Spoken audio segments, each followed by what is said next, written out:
Welcome viewers to Softedemy, a software engineering academy. Today I am going to discuss with you about how to suspend and resume an activity in Primavera P6 and how many times you can suspend and resume an activity in Primavera P6. So this is a progress controlling and monitoring stage during a project. So here I will open my Primavera P6. There you can find a lot of theories about that one, about suspension and resumption of a work. But I will tell you something basic which can you use while you scheduling a project. So here is -2 days float. It's not matter because I have already assigned a baseline. So while monitoring a schedule, you must know about that which baseline you have assigned to your project. So there are only one project baseline which you can use. Not 1, 2, 3, 4. It's not in numbers. There is only one baseline which will be used currently for the project and which will be affected for your project delay and which will forecast your future. Only one project baseline. The other baselines are considered to be finding out delays and other a lot of stuff you can calculate to get on your extension of time. So here I assigned one single baseline, and today I am running my schedule on November of 2020. So my data date is 10 November 2020. So I have scheduled in behind dates because I am already doing in a behind date schedule. So must know whenever you are updating your schedule, you must know about your data date. What is your current data date? So current data date should be not more than your updating progress. For example, you are updating your progress up to 14th of November, then your data date should not be less than 14th of November. Means your data date cannot be 12th of November. If you are updating your progress up to 15th of November, then your progress should be up to 15th of November, not more, not less. So project progress will be accurate what you are updating. So the data date is the date where you update your data, and the data date confirms your progress up to that date. So you can see here the data date line. This blue line is data date line. So you can see this one is data date line. So up to this one you clarify that all this progress has been done. So if some progress you have updated advance, so this one is the wrong. This one is a wrong practice. Some planning engineers use. I don't recommend this one. So for example, my today's content is about suspend and resume. I will go directly to my content without wasting more time. I will go here in the status. So to use that function, you need to first start the activity. Without starting activity, you cannot suspend an activity. How can you suspend an activity without using starting that activity? So the first condition of using suspension and resumption is the condition applied to that activity. The activity must be started. So whenever this activity is started, after 5 days or after 2 days, what happens? After on Thursday 12th of November, this activity got suspended. The government says this activity will be suspended for 2 weeks or 1 week. I say that 1 week it's suspended and resumption will be after 19th of November. So today is 19th of November. So my progress for the 2 days, I say that 20% I have done the work. So 20% I have done the work. I will put 20%. Now I will run my schedule on 19th of November because I am considering today is 19. That's why I updated my resumption to 19th of November. Now I will run my schedule on 19th of November. May consider. So 19 November, the schedule is run on 19 November. The bar go ahead because my remaining duration is 8 days and my total completion is 10 days. So it will complete up to 30th of November.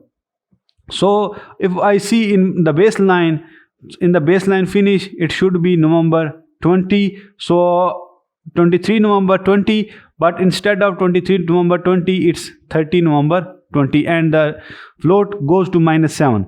So in the graphical representation, if we look on graphical representation, you can see here, I will remove the progress line. The progress line also defining that how much you are in delay. So here you can see I cannot define it graphically clearly. So I will just zoom it in briefly.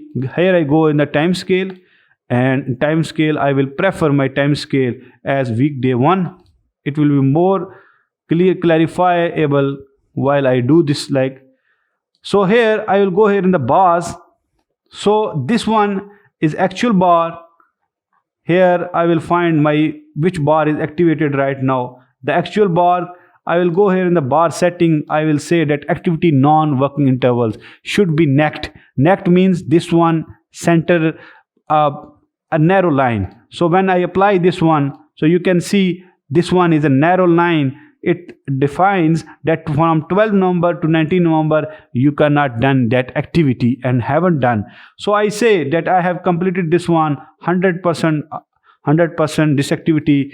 Or for example, I say that this activity I have done 80% now. On 24 of November, I say on 24 of November, I say I have completed that activity 80% schedule.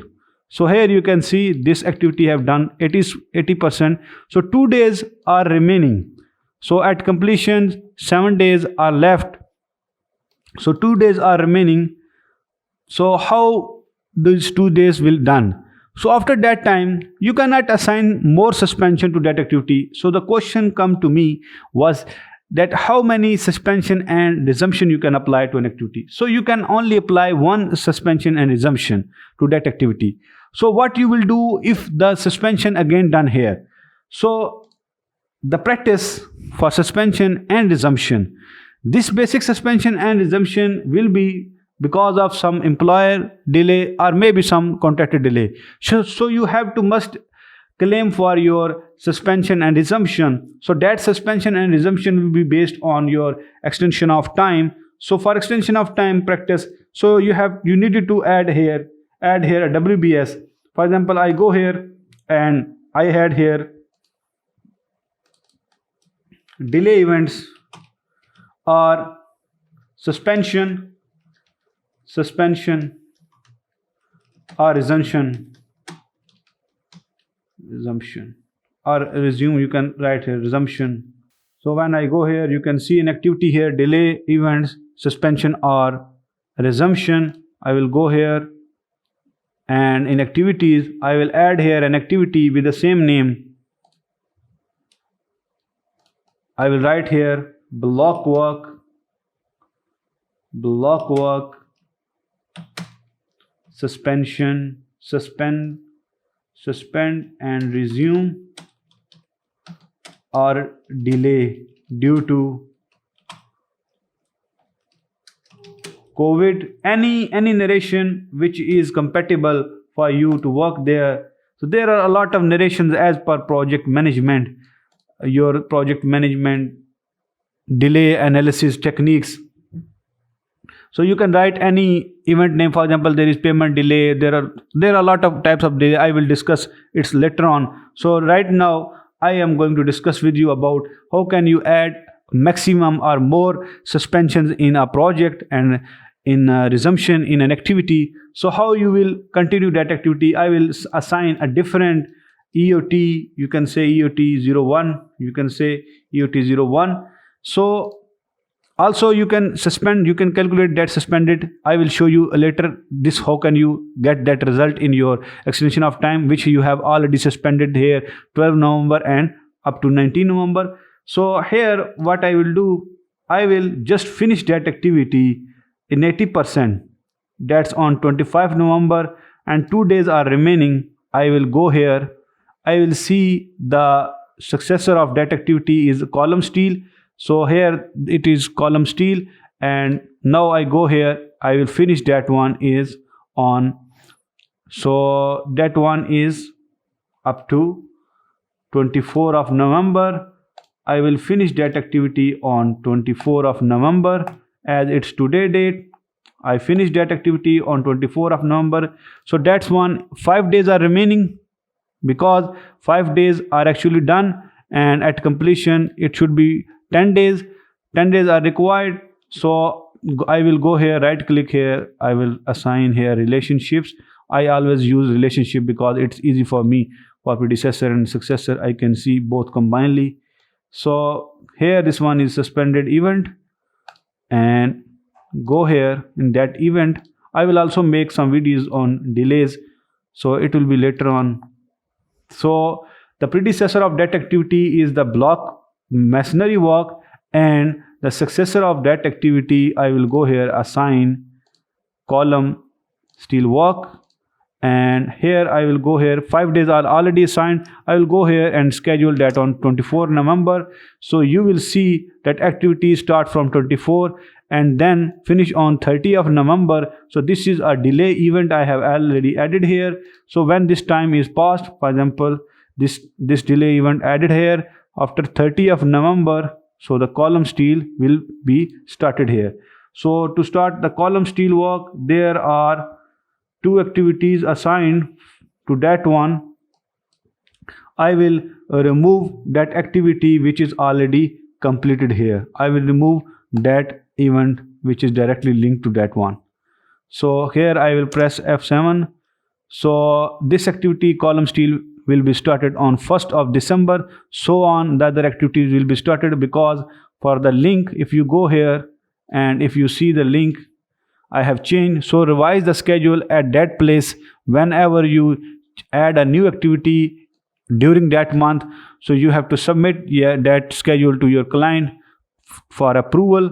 So this event I have added here, this suspend and resume. So now you can get your dates, this is dates to this date.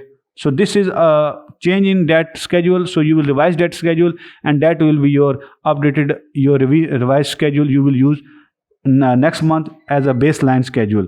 So to show your suspend or resume activity, you will go here in the columns and you will add here by right click here, find here suspend. My video is going to be long, but I will complete my topic, then I will close the video. Suspend date. So you will click on suspend date and go here suspend date and resume date. I will go here and type here resume. So resume date, you have added here resume and press OK. So you can add here these columns. So this activity have suspend and resume date, this one and this one. So also you can also add here suspend and resume date as I have added there, like suspend, same suspend date and resume date, like also you can start that activity on 24, and also you can type 24 to 30 here. So you can add same date, but you don't need to add here date, because this WBS is already suspension and resumption WBS. So that's why you don't need to be added here or anything like that one. So because for suspension and resumption basic purpose is to claim your time, so you can get your time from here. So this suspension and resumption is basically use one time for one activity. So you can add more resumption by adding more activity or crushing that activity into 2 activities. Block work. So for block work, masonry in superstructure. So if I say that this work is suspended or this work activity is suspended for 5 days, then you can add here another activity with the same name, block work masonry in a superstructure. I will add here with a supplementary activity with the same name. And after resumption of this work, for example, I will go here in the block work, continued. So and where block work continued, I will go here in the block work suspended here, and in the relationship I will go here, I remove that relationship, and I will go here and block work continued. I will assign this one as a predecessor and this one as a column steel work as a successor, and 5 days were left there, 5 days, and this one will be suspension. Maybe suspension was 3 days, and here I will go here, press F9. So when I press F9, so when you schedule that one project at 24, you will see a new date here. This one starts from 1st of December and will complete on 7th of December due to calendar days. So 5 days it will take. After 7, 8 will the column steel work will be started here. So to arrange that activities, so you can click this one. So that block work masonry is suspended from 12 November to 19 November. Again, it's suspended. Here the activity is added from 24 November. You can see here easily. And here I will add the other activity. I will go here, add that one, finish. So this activity, so here this activity started on 10 November, suspended between 12 November to 19 November. On 24 November, then 24 November to 30 November, again suspension. I have added a suspension activity here. Then on 30th of November, on 1st of December again started, and then it's finished on 7th of December. Then again 8th of November, the next upcoming activity started.